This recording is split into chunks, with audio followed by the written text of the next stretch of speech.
আগামী বছরের প্রথম দিকেই ইউনিয়ন পরিষদ নির্বাচন, সুষ্ঠু ও নিরপেক্ষ ভোটের আশ্বাস। প্রতিবেদক সাংবাদিক মোহাম্মদ ফিরোজ হোসেন জানাচ্ছেন বিস্তারিত। আগামী বছরের প্রথম দিকে ইউনিয়ন পরিষদ নির্বাচন, সুষ্ঠু ও নিরপেক্ষ ভোটের আশ্বাস। প্রতিবেদক সাংবাদিক মোহাম্মদ ফিরোজ হোসেন। দেশের স্থানীয় সরকার ব্যবস্থাকে আরও শক্তিশালী করতে আগামী বছরের প্রথম দিকে ইউনিয়ন পরিষদ নির্বাচন অনুষ্ঠিত হবে বলে জানিয়েছেন বিএনপির মহাসচিব মির্জা ফখরুল ইসলাম আলমগীর।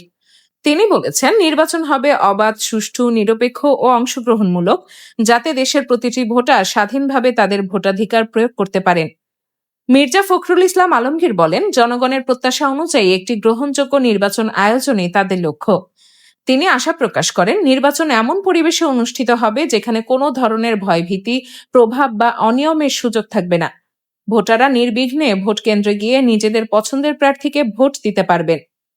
তিনি আরো বলেন, ইউনিয়ন পরিষদ দেশের তৃণমূল পর্যায়ের সবচেয়ে গুরুত্বপূর্ণ স্থানীয় সরকার প্রতিষ্ঠান। তাই এই নির্বাচন শুধু জনপ্রতিনিধি নির্বাচনের মধ্যেই সীমাবদ্ধ নয়, এটি গ্রামীণ উন্নয়ন, সুশাসন এবং জনগণের অংশগ্রহণ নিশ্চিত করার একটি গুরুত্বপূর্ণ গণতান্ত্রিক প্রক্রিয়া।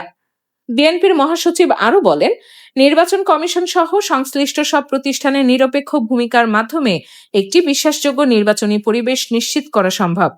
একই সঙ্গে তিনি রাজনৈতিক দল, প্রার্থী, প্রশাসন ও আইন শৃঙ্খলা রক্ষাকারী বাহিনীর প্রতি দায়িত্বশীল আচরণ করার আহ্বান জানান, যাতে নির্বাচন শান্তিপূর্ণ ও উৎসবমুখর পরিবেশে সম্পন্ন হয়। রাজনৈতিক বিশ্লেষকদের মতে, ইউনিয়ন পরিষদ নির্বাচন দেশের গণতান্ত্রিক চর্চাকে আরও শক্তিশালী করার একটি গুরুত্বপূর্ণ ধাপ। আমি ভয়েস বাই ডানা। এতক্ষণ দৈনিক সকালের দর্পণের সঙ্গে থাকার জন্য ধন্যবাদ। আবারও দেখা হবে নতুন খবর নিয়ে। ভালো থাকবেন।